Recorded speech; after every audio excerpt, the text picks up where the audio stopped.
Welcome back guys to the PvP build for the update 44 on my Magicka Nightblade with unique gang setup based on Stamsorc. Did something similar around 2 years ago, but now upgraded with the scribe skills for a ton of damage multipliers. Let's get straight to the gear setup with deadly strikes on the front bar. A no-brainer empowers Stamsorc by flat 50%. Back bar with Rally Cry. Easy to pre-buff on your back bar even out of combat for almost 300 weapon and spell damage. It allows us also to use a mythic item, like in this case Stamden Seducer, for extremely huge major buffs like Major Berserk, Courage and Force, but pure gambling. It could technically also proc in this case uses buffs like Major Resolve and Evasion. If you need a more safe option, I would recommend Magden for flat 200 weapon spell damage combined with Balorgh's monster set with adds for the extra pen and spell damage, as filler 120 for the HP. Armor types 1 medium chest, the rest in light armor.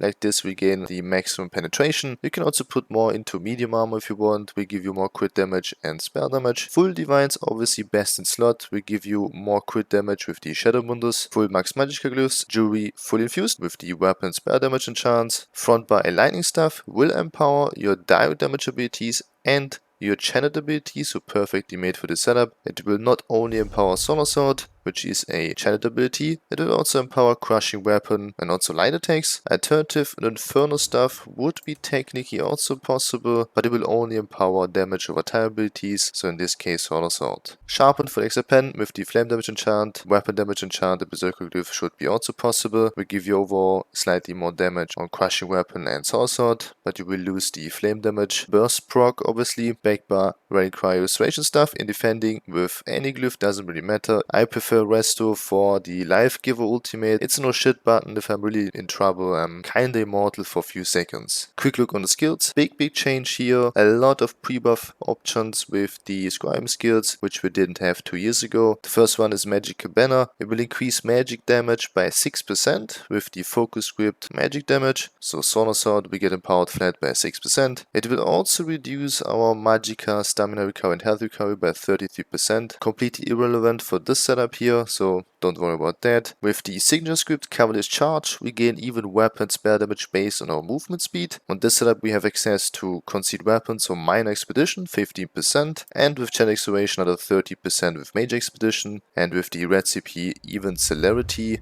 another 10% on top. So we are overall easy over 300 extra weapon spell damage just thanks to this signature script here. Really powerful. As FX script, Minor Berserk for another 5% flat damage on top. Banner is by the way a target ability, so you just need to press it once, but need to slot it on both bars, so it's basically like guard.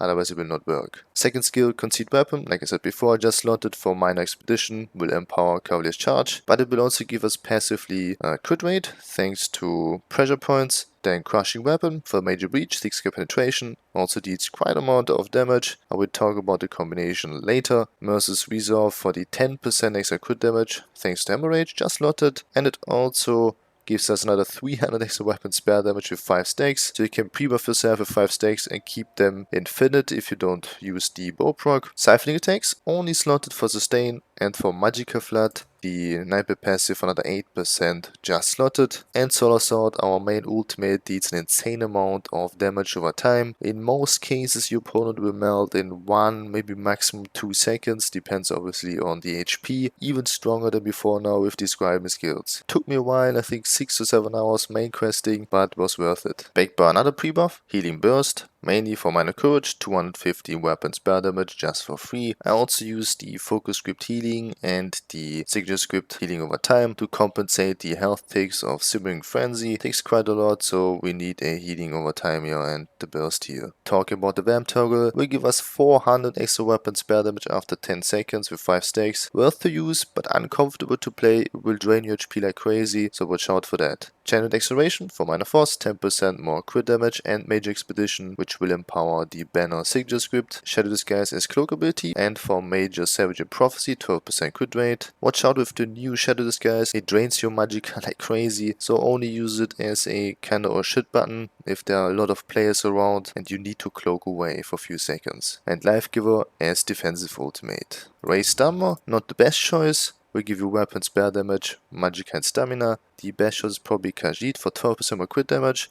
Second best choice High Elf. We give you slightly more Magicka than Dammer, Danma should be the third best option here. Mundus to Shadow for 17% more crit damage, should be best in slot. Vamp stage 3, you can also just go with Vamp stage 2 for strikes from the shadows, 300 extra weapon spare damage, Ghastly Eyeball for the Magicka and Magicka recovery, and full attribute points into Magicka. Potion, the detection potion, since we already have the crit buff, I prefer the stealth detection here. Blue CP, steady aim, Warful strikes, Thaumaturge and fighting finesse. Keep in mind Solar Sword is also damage over time effect, so Thaumaturge will empower it by 6%. Instead of fighting finesse, if you need 2% more crit damage, go with Backstabber. I prefer fighting finesse, just a safer option. Red CPs bought as Vitality, Rejuvenation, Celerity and Bastion. Make sure to use Celerity to empower coverage charge of the banner. Rotation. First of all, make sure to activate Banner, Chant Acceleration and Simmering Frenzy. Use Healing Burst. Wait a few seconds until running Cry procs, then Bar Swap into Crushing Weapon. Use a Light Attack directly after Crushing Weapon into Solar Sword, and Merry Christmas target. If you have questions, type them down below or hit me on Discord. That's it with the build. Enjoy some more Solar Sword gangs, and I see you guys in the next one. Peace.